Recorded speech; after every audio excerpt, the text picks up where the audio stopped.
Quiero agradecer sobre todo la posibilidad de haber cumplido algo que me atraía a la obra de Eyerson desde hace mucho.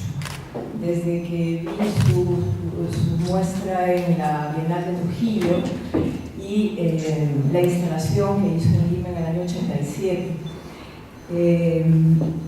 Hay un ingrediente de esa época que me tiene atrapada desde hace mucho, que es el factor o el elemento arena, y sobre eso he querido trabajar para esta ponencia. En realidad es una especie de recorrido tal vez más poético.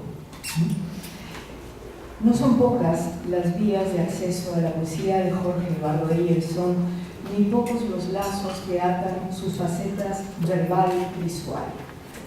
La habitual restricción de lo poético a la palabra ha sido ignorada por este artista, que considera la poesía como una sola y amplísima entidad indisoluble. Algunos signos recurrentes tienen un largo camino en su obra y su valor significativo se expande en la medida en que desde cada vertiente alimentan con su significado a la otra. Uno de esos signos es la arena, introducido en la obra eyersoniana a partir de una referencia concreta al paisaje que el propio poeta ha recordado. Me mandaban bolsitas de arena con las cuales pude trabajar aquellos cuadros inspirados en el desierto peruano. Necesitaba que la arena fuera de acá, porque creí que traicionaba mi inspiración si utilizaba la europea. La construcción del símbolo empieza en esta operación de la memoria y de la fidelidad. La arena, además de su indudable carga emotiva, remite a las suaves y cambiantes formas de la costa peruana cercana al mar, a enterramiento, a vida pasada, a cultura ancestral, distinta de la precaria vida que se desarrolla hoy sobre ella. Y en el aspecto plástico, envía tanto a materia como a color. En Hoy me despido de mi patria, poema de Sin título, Eyerson resume la imagen de patria en un paisaje desértico. En él, la arena es insistentemente calificada de cruel y de atroz, en el contexto de una despedida, en que el lugar que se abandona resulta extraño, un purgatorio donde algunas culpas quedan sin pagarse. La imagen que fija remite también a infancia y más específicamente a paisaje no nutricio e indiferente hacia la vida que se desenvuelve en superficie. Cito parte del poema: cruel arena, sin embargo, que no alimenta niños ni animales, que viven solo de huesos y limosnas. Adiós, extraña patria, purgatorio de plateadas olas. Adiós, estado azul. Adiós, arena atroz. La visión es dramática y misteriosa, pues encierra la contraposición entre lo placentero y lo desagradable que allí conviven. Pero las palabras solo enuncian la extrañeza, no su razón, aunque habría que precisar que lo raro no significa ajeno para el sujeto hablante. En la misma colección, en Excavo, en Dorado, Perú, la mirada se traslada a lo que se halla debajo de la superficie en la que se excava. Personajes, enseres, vestigios y hasta la imagen de quien habla, que rompiendo el ordenamiento temporal, ve su propia osamenta y el trono ensangrentado que la guarda. En el mundo representado, la desolada superficie encubre los restos y ritos de una vida desconocida por la que el hablante se siente atraído, y a la vez la memoria de un reino puro, primigenio, que identifica al Perú. En Purchuco, ensayo que Eyerson escribe en 1981, el resultado del acto de excavar es un descubrimiento que se manifiesta como, cito, esa fabulosa dimensión subterránea que constituye quizás nuestra verdadera patria. En esta afirmación se constata que nuestra identidad permanece en gran parte enterrada, y excavar es un acto que garantiza la autenticidad, la pureza, la esencia. En superficie, entonces, y como contraparte no negada, son visibles lo inauténtico y lo impuro. La decisión de incorporar la arena marca el inicio de una búsqueda expresiva que en sus diversas modalidades definirá una continuidad en la obra plástica de Eyerson y dejará huellas en su poesía escrita. El paisaje recordado y sugerido por el artista se compone de una rara conjunción de lo abstracto y lo concreto, en el que progresivamente y como surgiendo de la arena asomarán trozos de tela y alusiones a restos óseos. La arena cubre, oculta, y el artista empieza poco a poco a descubrir, a sacar a la luz. El paisaje desértico ya no es solo una alusión al frecuentado en la infancia, ya no solo parte de la historia personal, sino extraño espacio habitado en lo subterráneo por infinitos mundos y culturas apenas conocidos. Lo infinito no es solo extensión, sino profundidad sin límite. Y por otro lado, la infinitud equivale también a la dimensión del desconocimiento y a la imposibilidad de medir la ignorancia con respecto a la vida transcurrida en el territorio desértico. Desde los años 40, el interés por las culturas prehispánicas fue un elemento de unión entre los poetas y artistas del Grupo del 45. Me refiero a Raúl Deusto, a Sebastián Salazar-Bondi, Javier Sologuren, Fernando de Cislo, Blanca Varela y el propio Eyerson, quienes aprendieron de José María Arguedas y las hermanas Bustamante, gestores de la Peña Pancho Fierro, a la que los jóvenes asistían, a conocer y amar las diversas manifestaciones culturales del Perú. Javier Sologuren ha dejado el siguiente testimonio. Nos unía la vocación literaria y también el gusto por las artes plásticas y las artesanías. Nos gustaban mucho las artes precolombinas. Con Eyerson, Cislo y Sebastián íbamos al Museo Antropológico de Magdalena y hasta teníamos el proyecto, que nunca hicimos realidad, de hacer un estudio estético de los mantos de Paracas. Por su parte, Eyerson ha declarado haber buscado su identidad incidiendo en las formas arcaicas antiguas del Perú, tanto en las artes visuales como en la poesía, aunque el lenguaje, ha advertido, es indiscutiblemente europeo.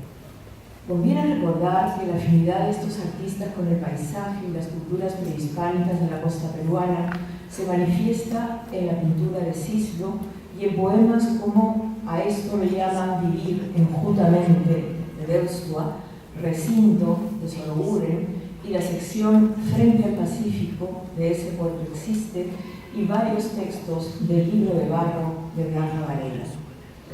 Lo que en los ensayos de Eyerson sobre motivos prehispánicos tiene un desarrollo reflexivo, en su poesía escrita y visual se traduce en símbolos o en el misterio del silencio. La recuperación a través de la memoria del paisaje de la costa del Perú se convierte en un proceso de construcción de sentido en el cual interviene una economía de elementos visuales que contrasta con su complejidad significativa. Ya he mencionado, además de la arena, telas y huesos, pero añado mesa, sillas, utensilios, escalera, que apuntan a una cotidianidad contemporánea, y los colores que concentran los elementos constitutivos de ese paisaje, el azul y el amarillo, y eventualmente el blanco. En Punchuco, Eyerson asocia algunas características del paisaje con manifestaciones artísticas autóctonas y con los materiales de los que se sirven, y señala la estrecha relación del hombre con lo terreno y lo cósmico. El paisaje mismo, dice, contribuye a esta perfecta comunión entre el hombre, la tierra y el cielo.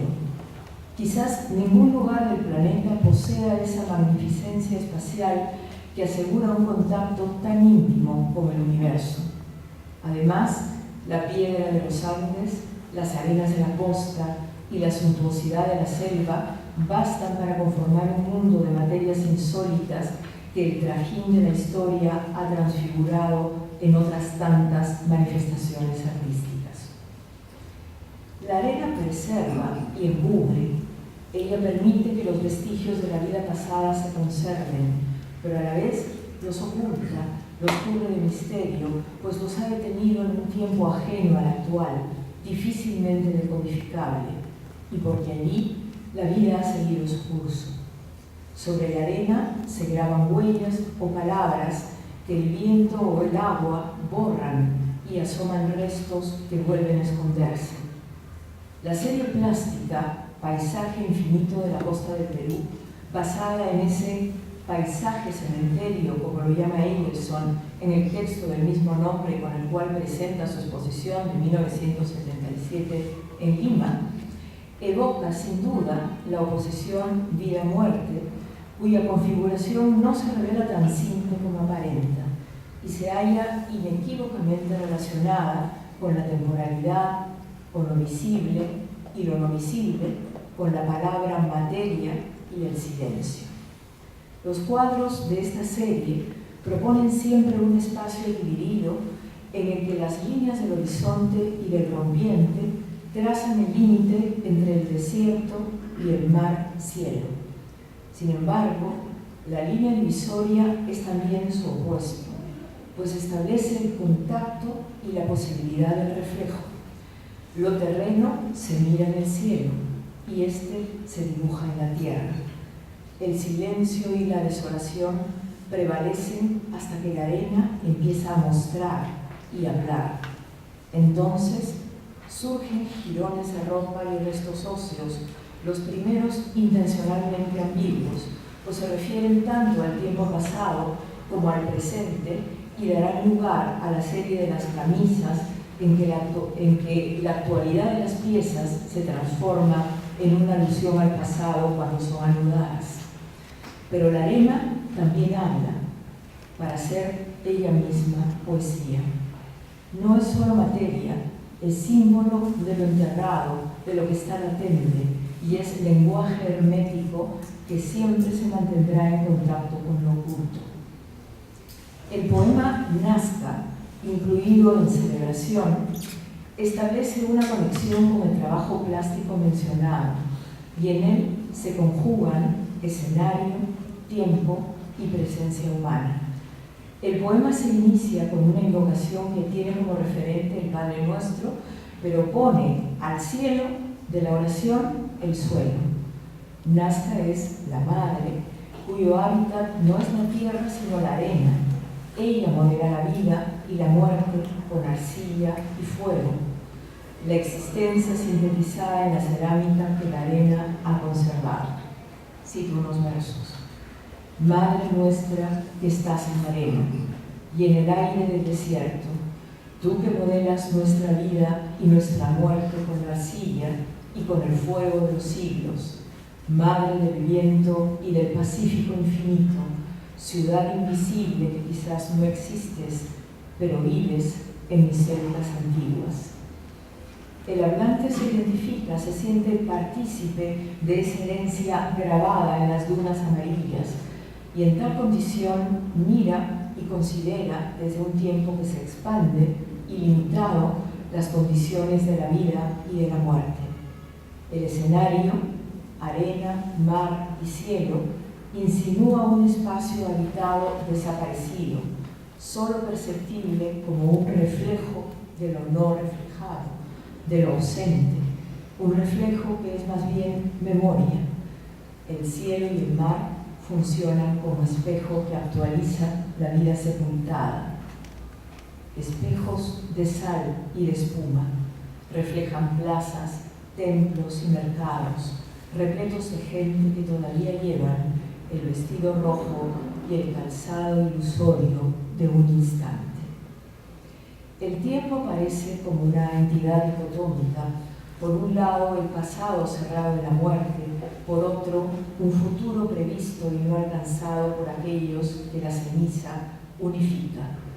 Como el reflejo antes mencionado, los restos de los muertos hablan de los vivos, o los que aún pisan esas arenas son el reflejo de los que allí vivieron.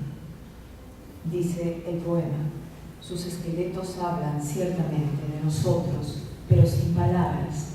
Después de todo, es solo una muchedumbre de huesos que murmuran en la sombra mientras nos guían velozmente en astronaves de tela encendida a las estrellas, criaturas que desaparecen en la arena terrestre, pero reaparecen en la arena del cielo, espejo fiel de la pampa de abajo. La metáfora arena del cielo alude a la posibilidad de inscribir líneas y otros signos como mensajes cifrados que atraviesan el tiempo, y a las constelaciones observadas antes y ahora en las que la vida humana se ve reflejada. El hombre ha sabido siempre que al resplandor sucede la muerte, y aún quien se cree señor del tiempo y las estrellas es apenas un hilo del tejido celestial, una línea reflejada en la pampa, y por ello su presencia y su señorío se reducen a nada. Ese no ser nada tan frecuente en la poesía de ellos. Antes de concluir, el poema propone la imagen de un encaje divino, sutil referencia al hombre del desierto, pieza casi imperceptible de un magnífico y delicado conjunto, pero también, y por contraposición, alusión a una obra humana que resulta difícil no relacionar con lo escrito por Eyelson sobre los tejidos prehispánicos y específicamente sobre los encajes y gasas de la cultura chancay. En Luz y transparencia en los tejidos del antiguo Perú, define esos admirables productos de una cultura de la decadencia como construcciones de luz y de espacio realizadas con sutiles hilos de algodón, es decir, con una mínima cantidad de materia que pone en mayor evidencia la intensidad de su contenido espiritual. Tal parece que Eyelson definiera también su propia poética, evidenciada en construcciones en que la materia, escueta, elemental, se equilibra con el silencio o el espacio libre o en blanco. Eyelson ha escrito acerca de su intención de que los cuadros de la serie Paisaje Infinito reprodujeran los accidentes que en el gran lienzo del desierto originan la erosión, el viento, el calor, la humedad. Sobre la arena en el lienzo, traza líneas ondulantes y rectas. En ella incide la huella de una pisada. Sobre ella escribe la palabra poema y de ese modo la convierte también en poesía, o la palabra arena y le da el valor de materia verbal.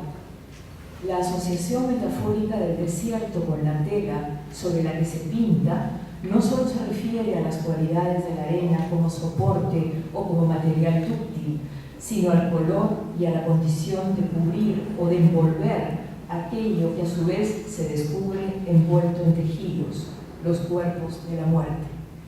La arena entonces, como las telas que envuelven los cuerpos, alude también a la desnudez, un tema recurrente tanto en la poesía visual como en la escrita de Eyelson.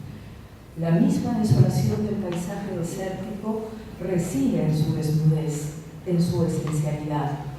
En la pintura de la serie mencionada no hay cuerpos, solo la sugerencia de que los hubo por los materiales textiles y óseos que se entreven. Sin embargo, en instalaciones como la que en 1987 se exhibió en la Galería de la Municipalidad de Miraflores, un cuerpo femenino, estatuario, ubicado sobre la arena, aparece cubierto por una tela que no esconde por completo el cuerpo y que por su color azul remite al conjunto mar-cielo.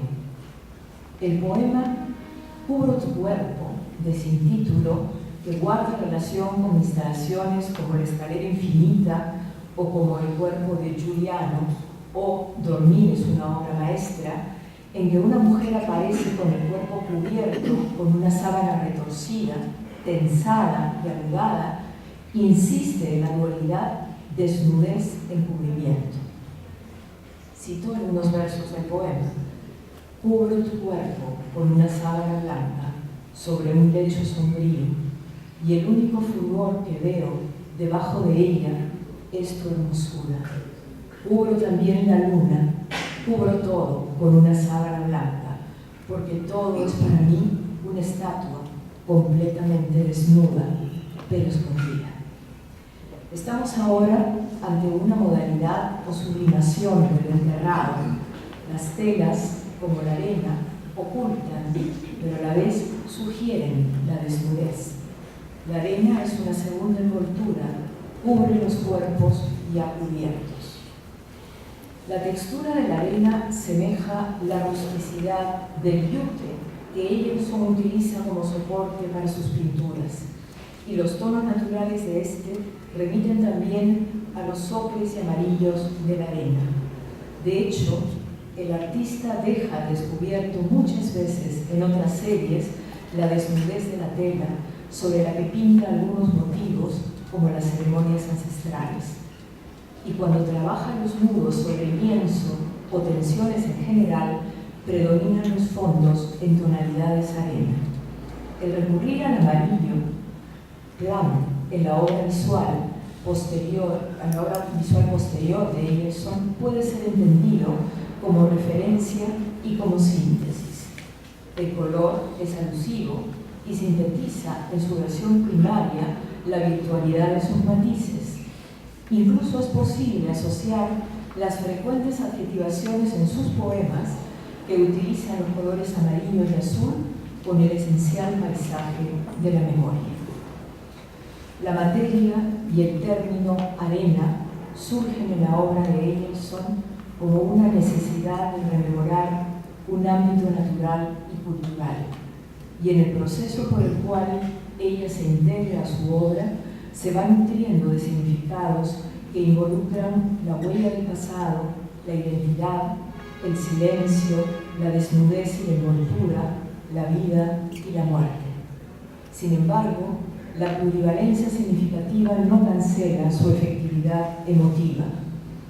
Leo, para terminar, un poema que ve en la arena un objeto secreto y precioso, a la vez terreno y celeste, ligado a la memoria de una ciudad rodeada por el desierto. Guardo de Lima una botella llena de lluvia y un puñado de arena en el pañuelo. A veces recuerdo la luz de su nublado cielo y la acaricio como se acaricia una perla en el bolsillo.